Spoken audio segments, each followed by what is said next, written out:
Selamat datang kembali di channel Relawan Imut 3. Pada pertemuan kita kali ini kita akan membahas hasil diskusi ruang kolaborasi modul 33 pengelolaan program yang berdampak positif pada murid.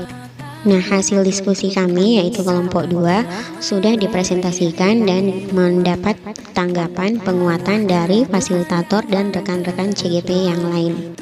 Nah, sebelum masuk ke pembahasan tentang tugas hasil diskusi ruang kolaborasi kami, yang menjadi pondasi atau landasan utama dalam tugas ini adalah 7 karakteristik lingkungan yang menumbuhkan kepemimpinan murid. Yang pertama, lingkungan yang menyediakan kesempatan murid untuk menggunakan pola pikir positif dan merasakan emosi yang positif, sampai pada lingkungan yang menumbuhkan daya lenting dan sikap tangguh murid untuk terus bangkit di tengah kesempitan dan kesulitan.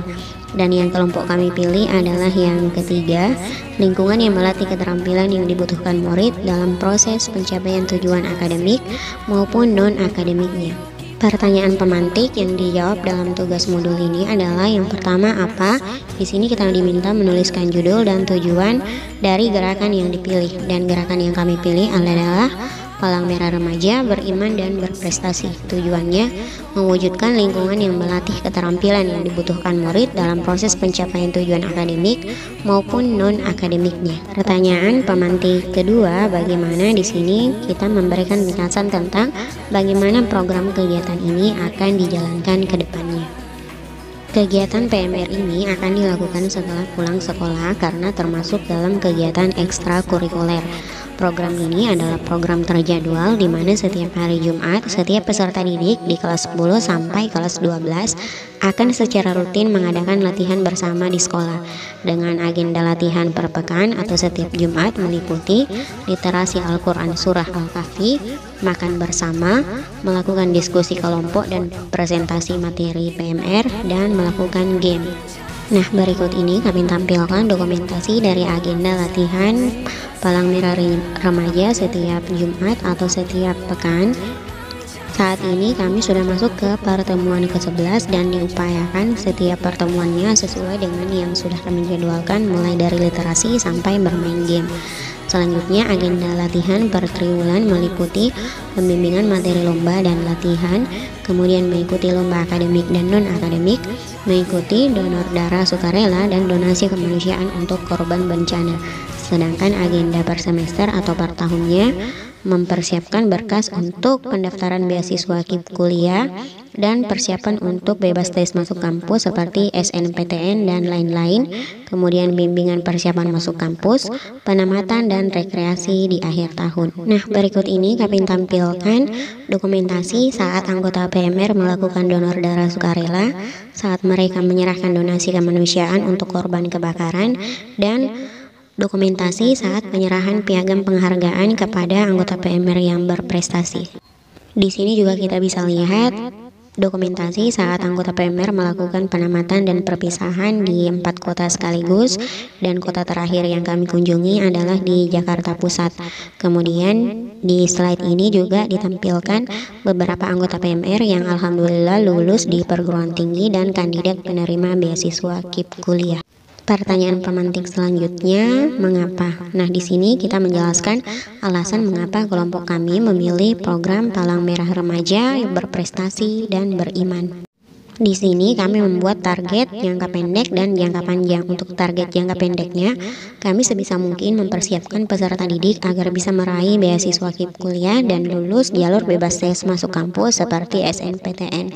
Kemudian jangka panjangnya, kami berharap program ini bisa mewujudkan profil pelajar Pancasila dan mempersiapkan peserta didik untuk menghadapi tantangan zamannya. Diharapkan melalui program ini mereka siap menyambut era digital 5.0. Kita beralih ke pertanyaan pemantik yang terakhir. Buatlah sebuah diagram Y, tandai setiap bagian dari diagram tersebut dengan menggunakan suara, pilihan, dan kepemimpinan. Nah, di sini kita menulis strategi apa yang akan digunakan untuk mendorong suara pilihan kepemimpinan murid terkait dengan program Palang Merah Remaja Beriman dan Berprestasi. Pastikan proses diskusi bersama rekan-rekan calon guru penggerak lainnya memberikan kesempatan bagi Bapak Ibu untuk mengeksplorasi. Nah, di sini sudah terlihat diagram Y hasil diskusi kelompok kami. Kami memutuskan untuk membagi sesuai dengan warnanya masing-masing. Di sini kepemilikan atau ownership kita beri warna kuning, kemudian pilihan atau choice berwarna pink, dan suara atau voice diberi warna hijau. Kita melangkah ke aspek suara. Strategi yang dilakukan di sini melakukan diskusi dan presentasi saat latihan, kemudian melibatkan murid sebanyak mungkin dalam perencanaan materi latihan dan pendiksaran, kemudian memberikan kesempatan murid untuk bertanya, memberikan pendapat, dan berdiskusi dalam berbagai kesempatan dan proses pembelajaran. Lalu mengajak murid untuk mendiskusikan keyakinan kelas dan membuat kesepakatan kelas yang tertuang dalam anggaran dasar dan anggaran rumah tangga. Membentuk dewan murid, misalnya grup bina damping PMR yang beranggotakan relawan yang sudah kuliah atau kerja. Kemudian melibatkan murid untuk memberikan saran tentang game evaluasi yang akan dilakukan. Dan yang terakhir, membuat sosial media seperti Facebook, WA Group, Instagram, grup Telegram, dan channel YouTube sebagai wadah untuk menyalurkan aspirasi dan kreativitas murid. Selanjutnya kita beralih ke pilihan atau choice. Strategi yang digunakan yang pertama, memberikan kesempatan bagi murid untuk memilih bagaimana mereka mendemonstrasikan pemahamannya tentang apa yang telah mereka pelajari, misalnya melalui poster atau video. Lalu memberikan kesempatan pada murid untuk memilih peran yang dapat mereka ambil saat akan latihan gabungan, kemah bakti, dan lomba.